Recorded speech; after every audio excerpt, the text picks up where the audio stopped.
Chapter 8. Pain and Panic. "No, please, don't hurt me," Hector stammered. He stared at the fearsome creatures with their large yellow eyes, shadowy bodies, jagged teeth, and razor-sharp claws. Impossibly, they jumped down off the wall, landing on his mattress with a solid thump that shook the bed. The monsters were real. He couldn't believe his eyes. Fear flooded through him, making his palms sweat and his mouth run dry at the same time. Hector scrambled backward in his bed, trying to get away from them. His eyes stayed fixed on the nightmarish demons. One was short and plump with a round torso, jagged teeth, and a forked tail, while the other was skinny and taller with a beaky nose and horns. They both had sharp claws. They took a step toward him. Hector tried to back up more, but he hit the headboard of his bed. He was trapped. His heart veered into overdrive, making him pant like he did when he ran sprints on the track.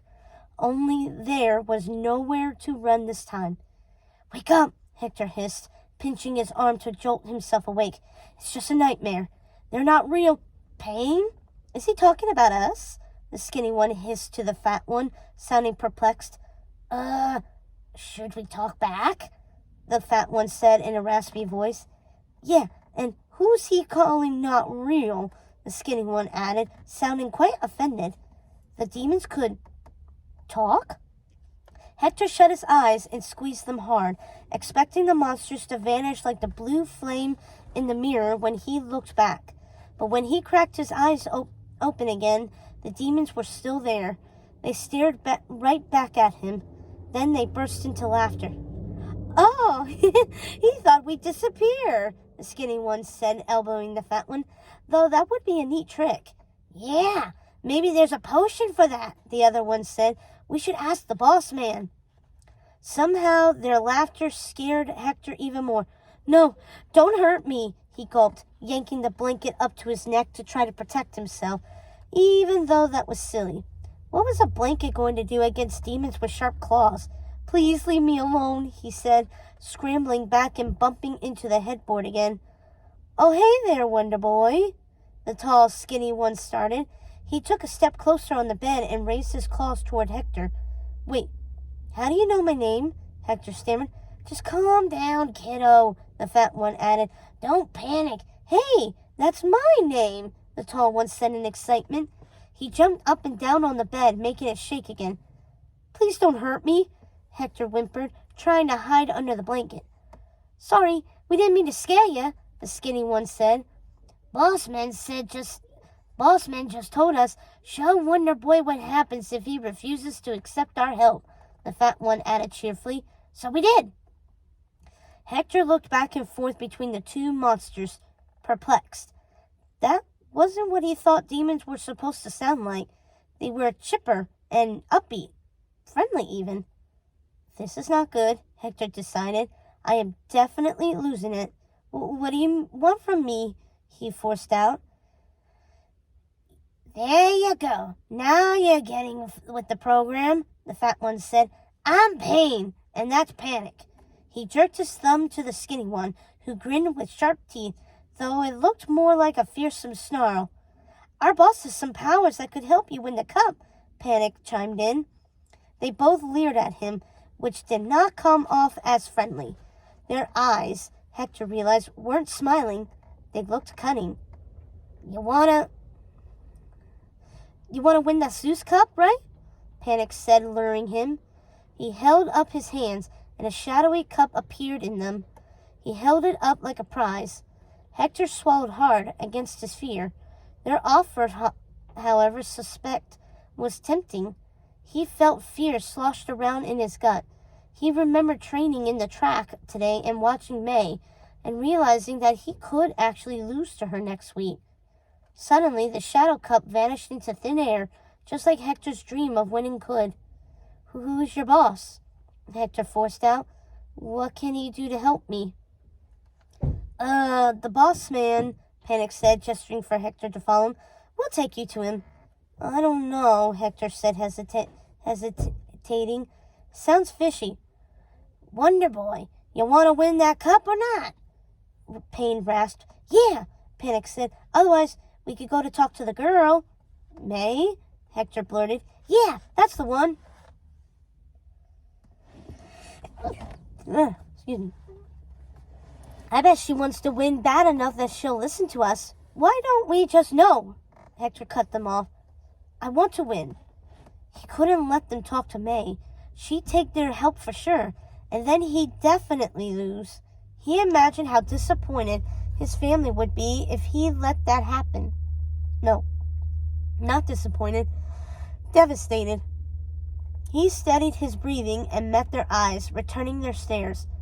You can take me to your boss. I'll see what he has to offer. Pain and panic helped Hector sneak out of the house. It was still the middle of the night, and his family was sound asleep. He crept down the shadowy hall, following Pain and Panic, who ended up tripping and stumbling over each other in their excited rush to get to the front door. Quiet, Hector hissed at them as they landed in a heap on the floor. Are you trying to wake up every single member of my family? Hector froze and listened closely, but he didn't hear anyone stir. His dad's snores still drifted through the thin walls. He relaxed. Luckily, they were all deep sleepers. An elephant could have crashed through the front door, and his dad would have probably kept right on snoring. Even better, his little bedroom was near the front door. He didn't have to go downstairs. He just had to cross the living room and make sure the door didn't creak on its hinges. Pain and Panic crept ahead, leading the way and signaling when it was safe to follow.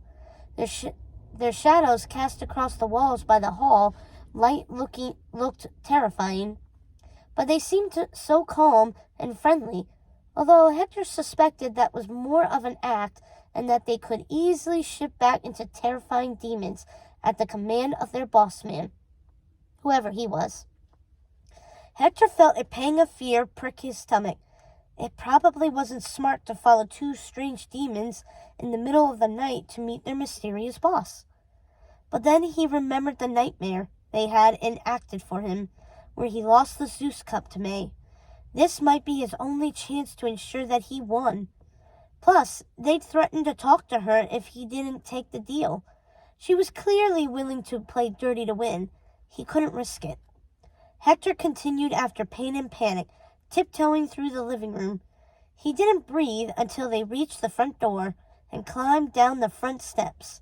Pain and Panic, in their joyous rush to be outside, tumbled over each other, landing in a pile of claws on his front lawn. I said be quiet. My family might sleep like the dead, but my neighbors don't, Hector hissed at them, and they'd probably find it suspicious to discover two demons lurking in the cul-de-sac. Pain and Panic led Hector out of his neighborhood, down the street, and toward the center of town. It was such a small town that it didn't take long to get there on foot. Plus, Hector was in good shape. Jogging a few miles was nothing to him. He wasn't even winded.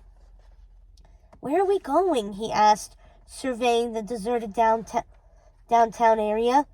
Nothing stayed open this late around here. Hero's sporting goods were all closed up with the doors locked. Through the windows, he could see the trophy case in the dimly lit interior. This way, Wonder Boy, Pain and Panic said, cutting into the park in the middle of town, the one with the statues of the Greek gods in the center. The demons led him right up to the statue of Hades. The white marble face with flaming hair and pointy teeth stared down at him. Being this close to it made Hector's knees shake. He couldn't forget how the statue's head had burst into blue flames the other day. But his eyes had been playing tricks on him. Or had they? You took me to a statue? Hector said, trying to sound more annoyed than scared. Just wait, the demon said, hopping up and down. They peered up at Hades excitedly. We're here, your most laboriousness, Pain called up to the statue, but nothing happened. This is a total waste of time, Hector said, feeling a touch relieved. He was just imagining things after all. And now I'm going to be tired for training today. Suddenly, blue flames sparked, igniting the hair of the Hades statue. Hector froze, his heart jumping into his throat.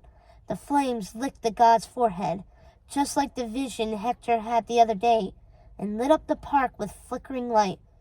"What's happening?" Hector stammered, terrified. With another burst of flames, the Hades statue came to life. Hades' eyes glowed fiercely yellow, staring down at Hector with obvious pleasure as he unfurled his marble arms and reached for him. Then his voice echoed out from the statue, deep and smarmy. It reverberated through the empty park. "Well, well, Wonder Boy, I presume," Hades said with a wicked grin. "You're a little late, you know." "I don't like waiting."